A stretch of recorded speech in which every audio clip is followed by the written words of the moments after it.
Welcome and thank you for tuning in. You're listening to the Beyond 50 radio program. I'm Daniel Davis. We're going to be joined today and learn something fascinating about how people out there who are interested in having really strong, solid gardens, or perhaps you're just somebody who enjoys beautiful houseplants decorating the living room, kitchen, and bedrooms. We've got a wonderful product called AlgaeGrow, which is made from live, fresh water algae, selected fungi, and soil bacteria and humates. What it does is restores balances soil biology, which supports soil structure. Joining us here on the Beyond 50 radio program today is the founder of Green Village Biofertilizers, located in Colorado. And I welcome to the Beyond 50 radio program our guest, Jeffrey Scott, who's going to describe what this is all about. Jeffrey, thank you for being on the program today. Well, thank you, Daniel. I really appreciate the opportunity to talk, and I've been really looking forward to this. It should be really fun. It should be. So what got you started in algae? I mean, this is a kind of an amazing thing here when you think about it. It really is. It's kind of strange. But so I was living in Boulder, and I met up with an old friend of mine named Artie. And Artie had been living down in Panama, one of the islands off of the east of Panama, and was back in Boulder for a short time. We had coffee, and started telling me about these people who were also Boulderites that were now down in Panama City, and they were raising a species of algae, and they were using it to go in and restore slash and burn farms in the forests of Panama, and they were having very good success with that. It kind of blew me away. So Artie made the connection with these people and opened the door so I could go in and talk to them. I spent about 2 months back and forth talking to these people, and just got to know a little bit in depth about the dynamics and all the things that algae are capable of doing, and all the species that are out there, and the success they were having in Panama itself. After connecting with them, then I started doing my own research and looking at how algae was being grown and how I might be able to improve on that, and also just looking at all the million of species of algae that are out there. Organism is incredible. I think it's beautiful, and the utility of it is just over the top. That's how I got started. Now, let's talk about what AlgaeGrow is. Well, it is.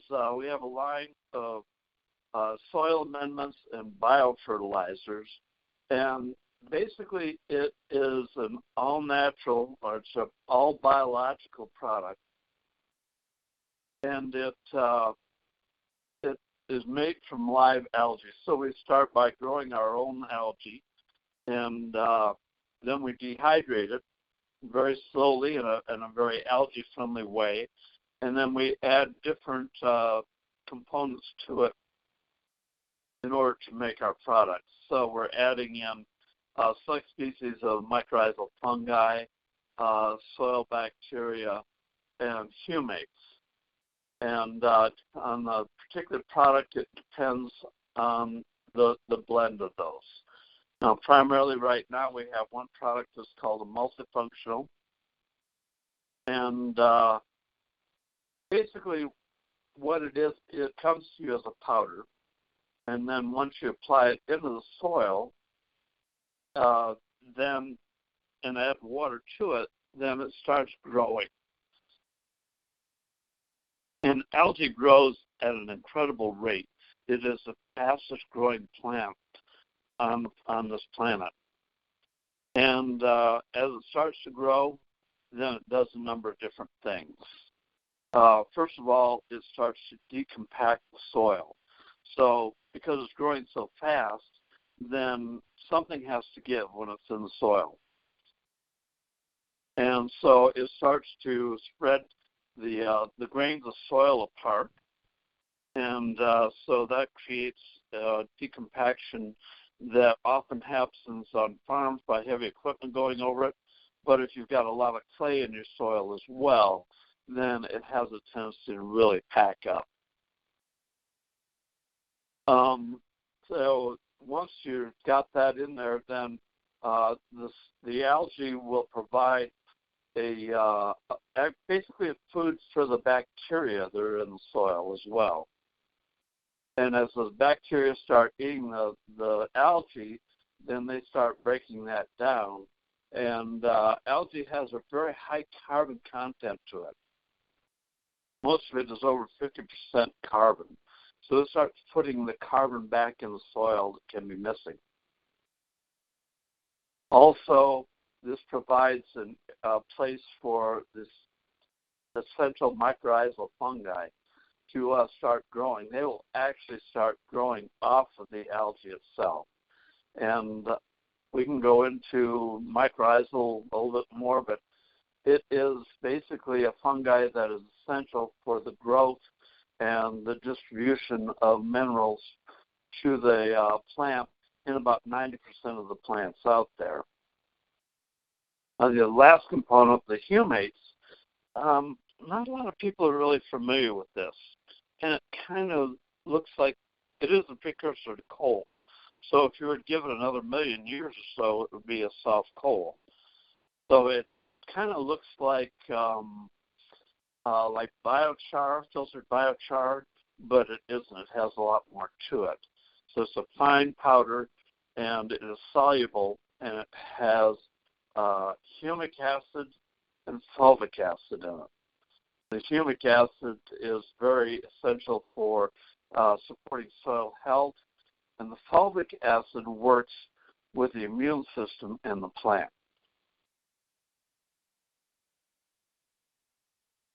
Wow, that really does quite a bit, doesn't it? It really does. It's pretty amazing. Mm-hmm. So now let's talk about how all this works and why this is all important when you think about things such as increasing yields, water conservation, carbon, stuff like that. Mm-hmm. Well, for one thing, a lot of people don't realize that there are algae in the soils. There's algae in healthy soils. There's over 100 species of terrestrial algae. And it's essential for healthy soil because there's a whole biological farm, so to speak, that feeds off of this or works with it. Primarily, there are about 50,000 little species of little critters called decomposers. And these decomposers will go in and actually eat the algae, and then basically they process this and they poop out what is like a humate, and it helps to feed the soil. So that's one component of it. Another thing that it does is that it helps to create aggregates in the soil. When we look at soil, there's primarily two different things that we look at. One is soil texture, which basically all soil is made up of either clay, silt, or sand. And the ideal soil is a complete balance between all three of those. Now, soil texture you can't alter too much, but there's soil structure you can't. But the soil structure itself is all about the aggregates in the soil. So aggregates, if you look at healthy soil and you dig down in it, then you'll see this really rich, almost kind of like a cottage cheese kind of a texture to it. And it's usually rich and dark in color. And this is basically, when we talk about aggregates, we're talking about the spaces between the grains of soil. And with a healthy texture or aggregates in there, this is where the bacteria, this is where the fungi, and this is where the algae likes to live. This is their home. And as the algae grows and the bacteria grow, then they help to decompact the soil and create these aggregates, very heavy aggregates. This is basically like a sponge, and it holds water. This is what's called, we look at the water holding capacity in the soil. So if you have a real sandy soil, you put water on it, then the water just basically runs right through it. What we want to do is we want to build those aggregates so we've got a lot of water holding capacity so you don't have to use a lot of water. And also the bacteria, the way this mechanism works is you have the mycorrhizal fungi. They attach to the root system of the plant. And then they send out these little hairs called hyphae. As the plant goes through its photosynthetic process, it breaks off the carbon and the oxygen. The oxygen it puts back in the air. The carbon it shoves to the roots as sugar. Now the sugar, the mycorrhizal pick up that sugar, and through the hyphae, they take this out into the soil, into the aggregates. And then they basically supply this to the bacteria. And to the bacteria, this is like candy to a baby. I mean, they just go nuts. Now, those bacteria start breaking down the minerals that are in the soil. And you have to understand that there is enough mineral in the soil to provide for the plant. It's not typically bioavailable to the plant unless you have the symbiotic relationship.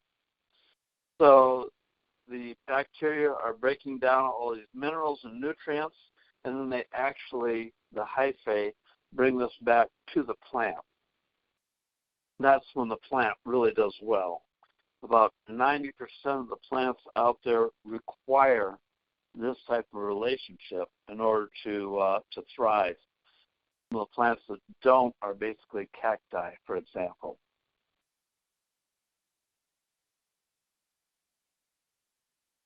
So when you're thinking about all this, it's kind of interesting when you think of regenerative agriculture and how AlgaeGrow can help to do that. What does that mean exactly?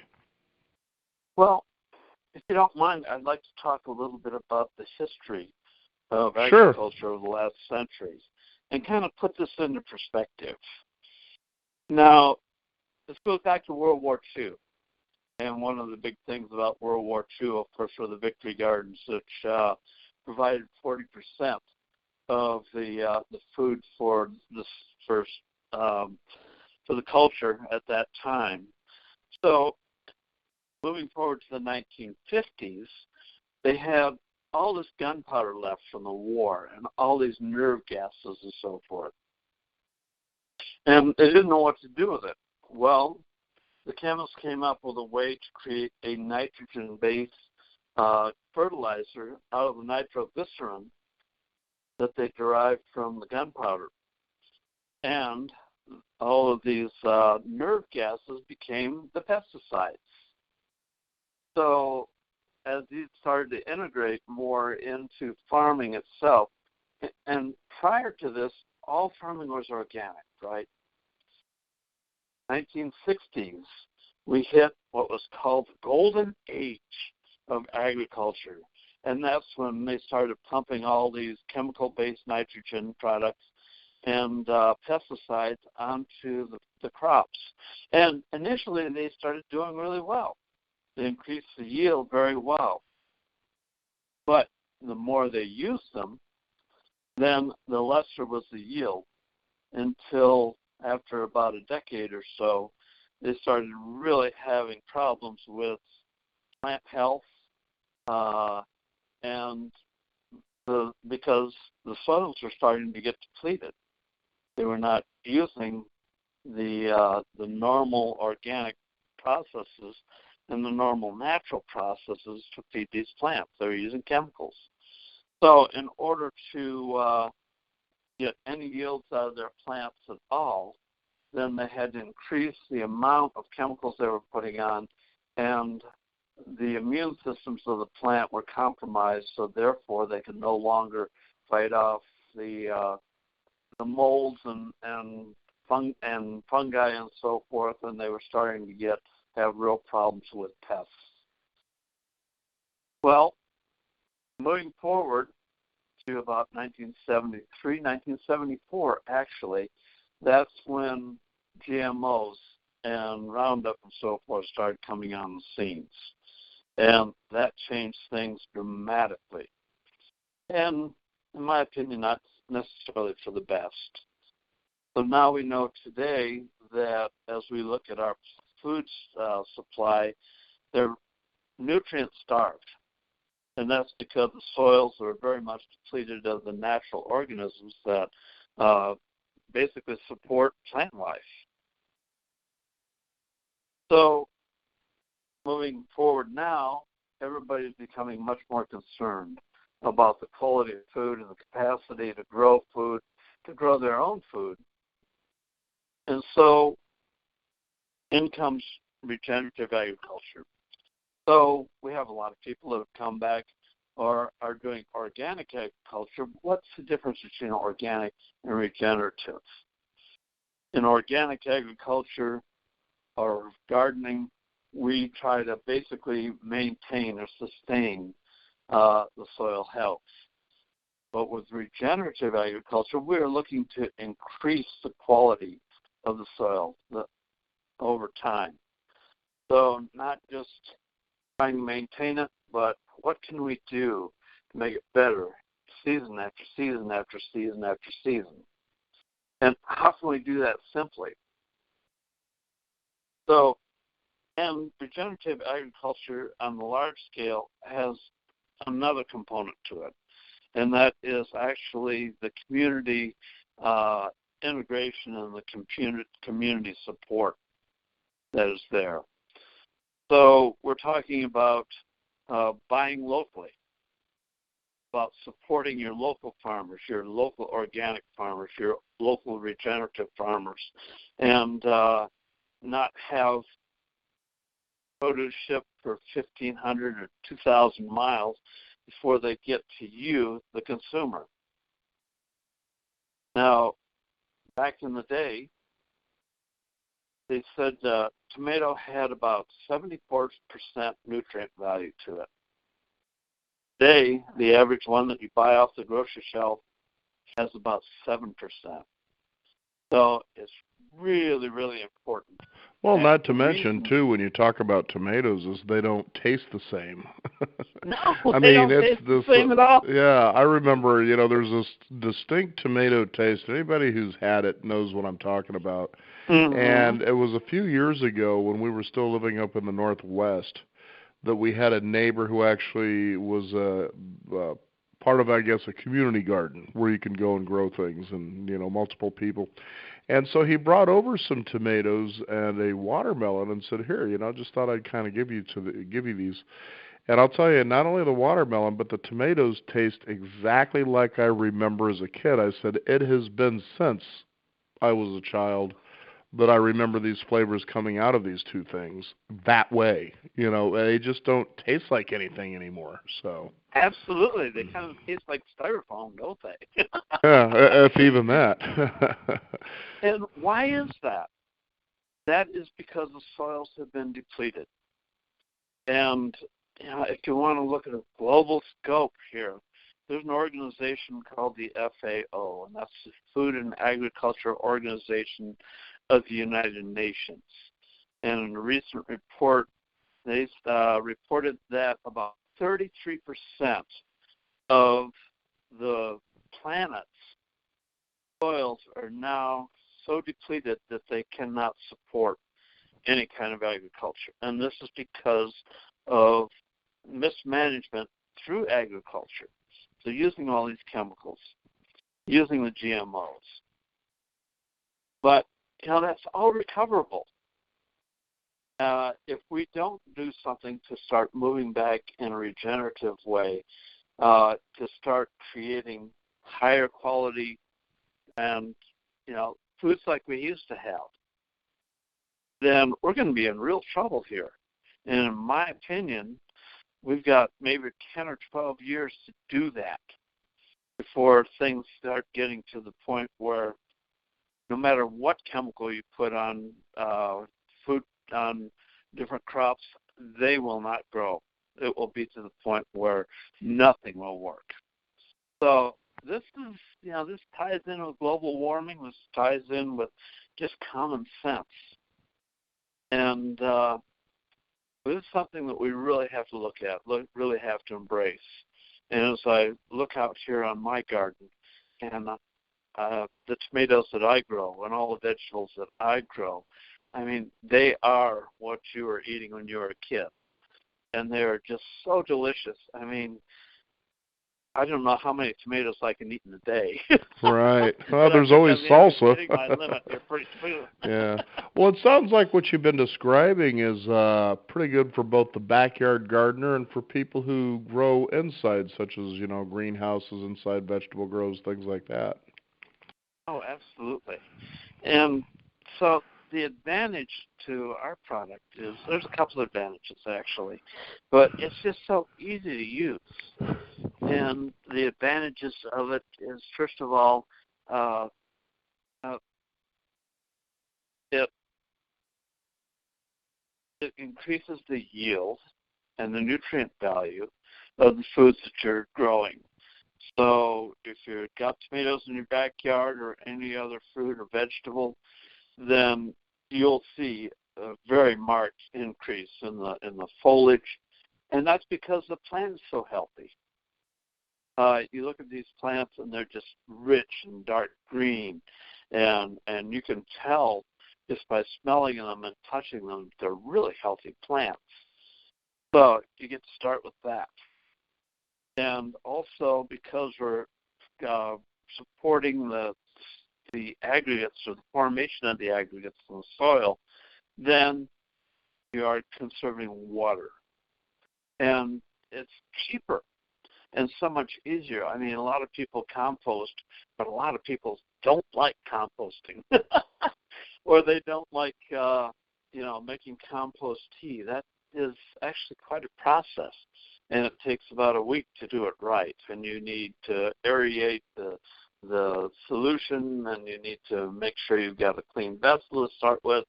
So it's not really a simple task. But with the AlgaeGrow, it comes to you as a powder, and all you have to do is put it on. You just take and sprinkle a little bit into the soil when you're planting, and then you give it a shot once a month. Give it a little bit more. And you can do that in a couple of different ways. You can mix up an algae tea, which is very, very simple to do. You take a clean 5-gallon bucket and some pure water, and you throw in about a third of a pound of algae, the AlgaeGrow, and you mix it up, and you let it set for a day or two, and let that algae and all the bacteria start to activate and start to grow. And then you take your sprinkler can and just put it on the soil, and also put it right on the plant itself as a foliar. And you will be amazed how everything just goes, whoa, I'm happy now. And I've seen my romaine and so forth, literally double overnight. And so because it is so easy to use, that's whether you're growing indoors or outdoors, whether you have it in an automated system that you're on more of a commercial side, you can put it right in the water, and it can be automatically distributed into the soil and into your plants. I was going to ask you, too, as you were describing all this, is it just plant specific, or? No, it's really not. And I was going to start to talk about that a little bit. So as you're not treating the plant, you're treating the soil.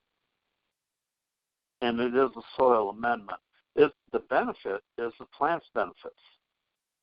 And now if you're not somebody that likes flowers, and has a lot of flower gardens. I've seen a big increase on the number of blooms and the health of the plant.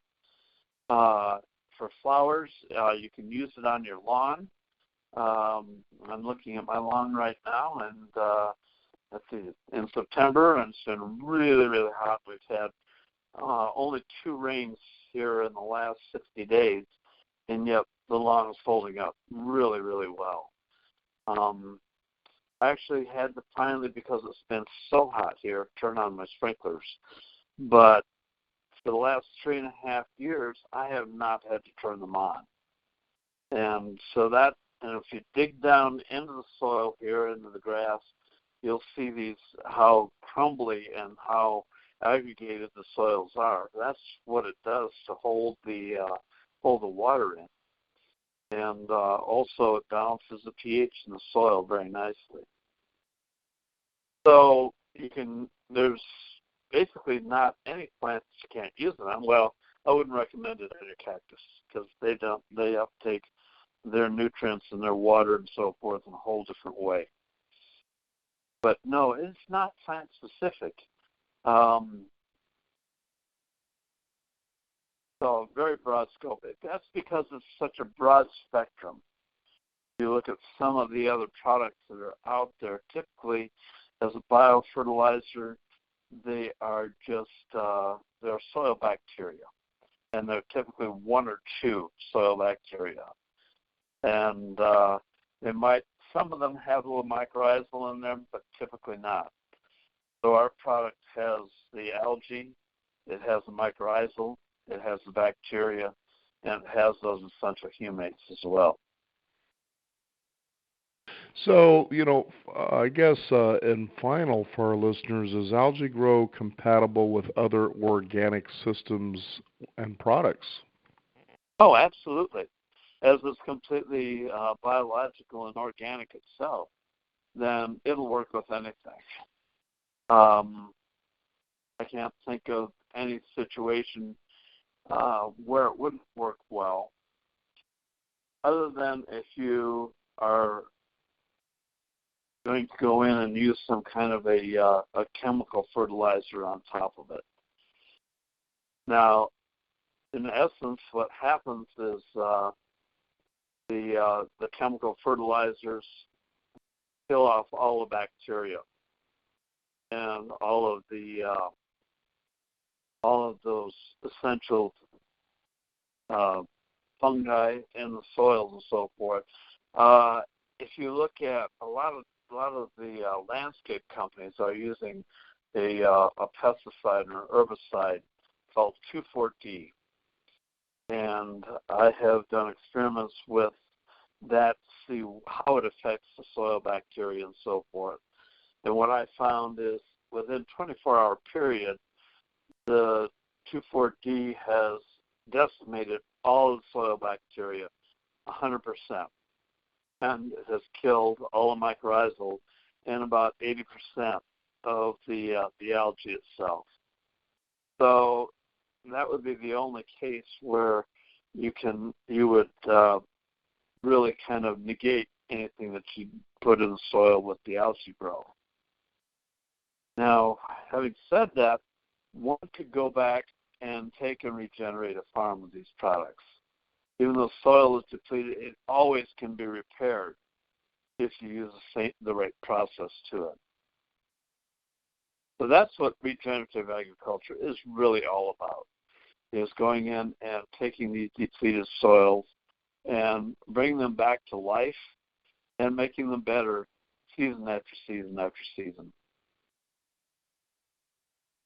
Pretty amazing stuff. I know right now I'm on your website, which is AlgaeGrow.com. There's videos, instructions, education, a whole lot of things there. Tell us how they can contact you besides going through your website. Well, you also can just email us at jeffreyscott@greenvillagebiofertilizers.com. There is a link, a contact link, of course, on that website, www.algaegrow.com. You can go to Facebook.